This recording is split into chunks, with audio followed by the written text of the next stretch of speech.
प्यारे भाइयों बहनों, सादर सप्रेम नमस्ते। तो आज हम भाग 6 पर आ गए हैं सत्यार्थ प्रकाश तृतीय समुल्लास के अध्ययन में। तो हमारा विषय चल रहा है अध्ययन अध्यापन विषय। तो आइए हम ये गुरु शिष्य का मंत्र पढ़ लेते हैं। ओम सहनाववतु सहनौ भुनक्तु सह वीर्यं करवावहै तेजस्विनावधीतमस्तु मा विद्विषावहै। ओम शांति शांति शांति।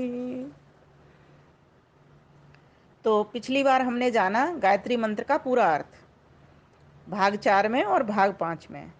आज हम जानेंगे, महर्षि दयानंद सरस्वती लिख रहे हैं कि वह ईश्वर कैसा है, वह ईश्वर क्या करता है। तो उसमें जो शब्द आए हैं वो विनय के साथ हैं, संस्कृत में हैं, उसकी हिंदी की हुई है। आइए इनको समझ लेते हैं किस तरह से महर्षि दयानंद सरस्वती विनय कर रहे हैं। हे परमेश्वर, हे सच्चिदानंद अनंत स्वरूप, हे नित्य शुद्ध बुद्ध मुक्त स्वभाव, हे कृपानिधे न्यायकारिण, हे अज निरंजन निर्विकार, हे सर्वांतर्यामिन, हे सर्वाधार, सर्व जगत पितः, सकल जगत उत्पादक, हे अनादे विश्वंभर सर्वव्यापिन, हे करुणामृत वारिधे सवितुर्देवस्य तव यदोम भूर्भुवः स्वरवरेण्यं भर्गो अस्ति तद्वयं धीमहि दधीमहि धरेमहि ध्यामेम वा, धीमहि दधीमहि धरेमहि ध्यायेम वा, कस्मै प्रयोजनाय यत्राह। हे भगवन्, यह सविता देवः परमेश्वरो भवान् अस्माकं ध्यः प्रचोदयात्, स एवास्माकं पूज्य उपासनीय इष्टदेवो भवतु, ना तो अन्यद्वस्तु। अब इसको तोड़ लेंगे। ना तो नातः अन्य अन्यत वस्तु भवत्तुल्यम भवतो अधिकम च कंचित कदाचिन मन्यामहे। तो देख लेते हैं इनमें क्या कहा है महर्षि दयानंद सरस्वती ने, इसकी हिंदी कर लेते हैं। वैसे तो सभी एकदम शब्द सरल हैं, समझ में भी आ रहा है, लेकिन फिर भी हे मनुष्यों, जो परमेश्वर सब समर्थों में समर्थ, इसीलिए उस ईश्वर, वह ईश्वर कैसा है, परमेश्वर, ये परमेश्वर की हिंदी है, जो सब समर्थों में समर्थ, अर्थात वो अनंत सामर्थ्यवान है, उसको किसी की भी सहायता की आवश्यकता नहीं पड़ती, अनंत ऐश्वर्यवान है। वह ईश्वर कैसा है, परम जमा ईश्वर, वह सूक्ष्माति सूक्ष्म ईश्वर है, अनंत ऐश्वर्यवान है, सब कामों में समर्थ है, किसी भी काम में किसी की सहायता की उसको आवश्यकता नहीं है, अपने सभी काम वो अपने आप कर लेता है। सच्चिदानंद, अब आया सच्चिदानंद अनंत स्वरूप। सत्य है, उसकी सत्ता है, सत्य स्वरूप है। चित, वह चेतन है, ज्ञानवान है। आनंद, आनंद स्वरूप है, आनंद का भंडार है, आनंद प्रदात्री है। अनंत, वह अनंत है, उसका कोई अंत नहीं, इस प्रकार के वह स्वरूप वाला है। आगे कहा नित्य शुद्ध, नित्य शुद्ध बुद्ध मुक्त स्वभाव, वह नित्य शुद्ध है, उसको शुद्ध होना नहीं पड़ता। नित्य बुद्ध है, उसको बुद्ध होना नहीं पड़ता। नित्य मुक्त है, उसको मुक्त होना नहीं पड़ता। जीवात्मा जब संसार में आता है, किसी भी चोले को जब धारण करता है, तो वह अपनी शुद्धता को भूल जाता है, जबकि आत्मा भी शुद्ध है। और नित्य बुद्ध, हमेशा बुद्ध वो नहीं रहता। जब विद्या के पास, विद्यावान के पास, परमात्मा के पास आता है तो वह बुद्ध बनता है, और जब परमात्मा से दूर कर हो जाता है तो वह कैसा बनता है, तो वह नित्य बुद्ध नहीं रहता, तो वो अविद्या में रत रह कर संसार में आ जाता है, चोलों में आ जाता है। परमेश्वर को ऐसा न तो जन्म न मरण, किसी भी संयोग और वियोग में नहीं आना पड़ता, इसीलिए वो नित्य बुद्ध ही रहता है। दूसरी बात, वह सर्वव्यापक है, सर्वज्ञ है। हम जीवात्माएं अल्पज्ञ हैं, अपूर्ण हैं, इसीलिए कभी विद्या से जुड़ती हैं तो विद्यावान को प्राप्त कर लेती हैं, और कभी अविद्या से जुड़ती हैं तो उस विद्यावान से दूर होकर के संसार को पकड़ लेती हैं। आगे कहा, वह ईश्वर नित्य मुक्त स्वभाव वाला है, उसको मुक्त होना नहीं पड़ता। हम सभी को कभी हम मुक्त होते हैं, कभी हम बंध में आते हैं।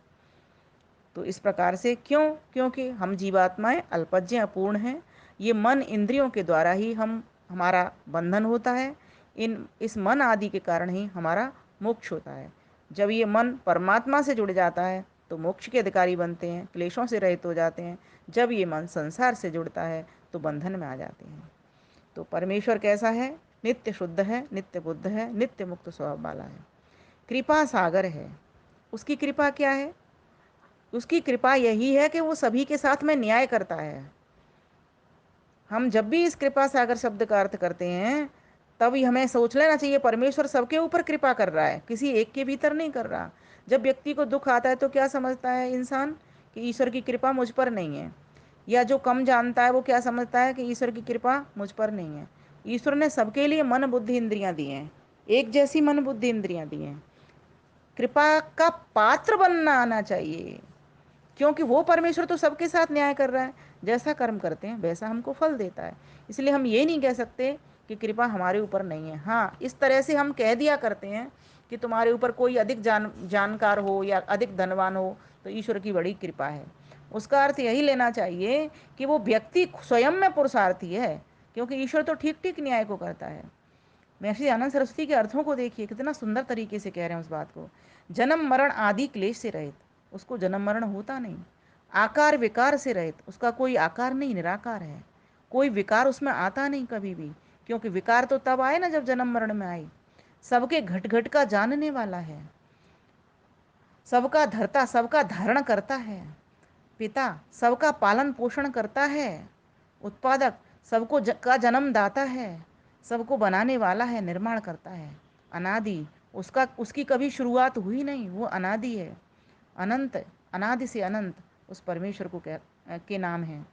ये हमने पिछले प्रथम अध्याय में ये पढ़े थे।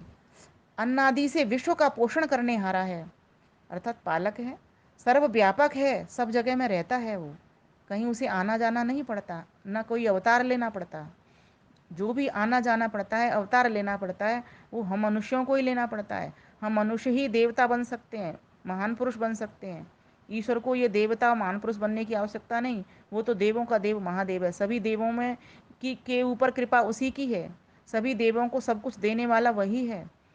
सकल ऐश्वर्युक्त अनंत ऐश्वर्यवान है वो, अर्थात सत्य ज्ञान विचार ये आनंद सब ये उसके गुण हैं। ऐसा अनंत ऐश्वर्य वाला है। जगत का निर्माता है, शुद्ध स्वरूप है, जो प्राप्ति की कामना करने के योग्य। इसीलिए तो प्राप्ति की कामना करने योग्य है, इसलिए तो सभी उसको चाहते हैं। बताइए, कौन धनवान को नहीं चाहता? कौन ज्ञानवान को नहीं चाहता? कौन आनंद जिसके पास है, खुश रहता है, उस व्यक्ति के पास नहीं जाना चाहता? सभी जाते हैं।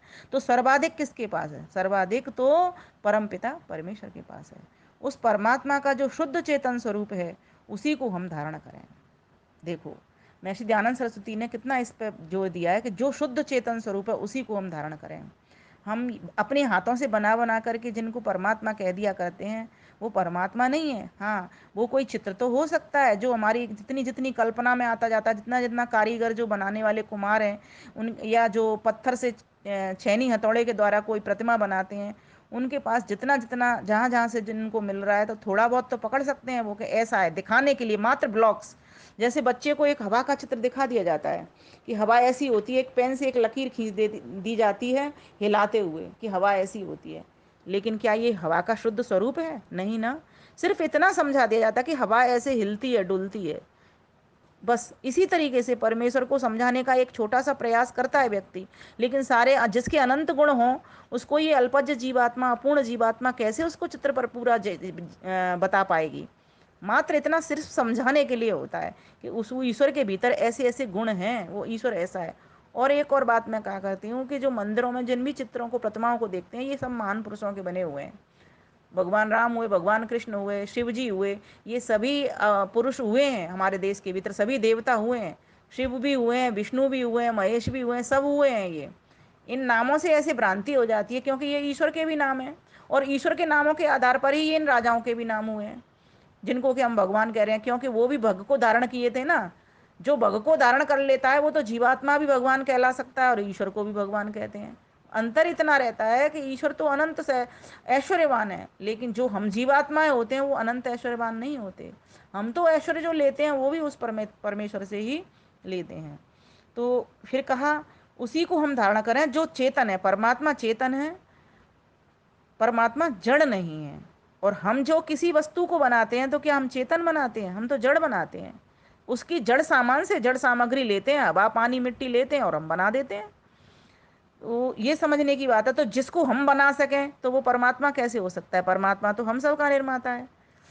इस प्रयोजन के लिए वो परमेश्वर हमारे आत्मा और बुद्धियों का अंतर्यामी स्वरूप हमको दुष्टाचार अधर्मयुक्त मार्ग से हटा के श्रेष्ठाचार सत्य मार्ग में चलावे।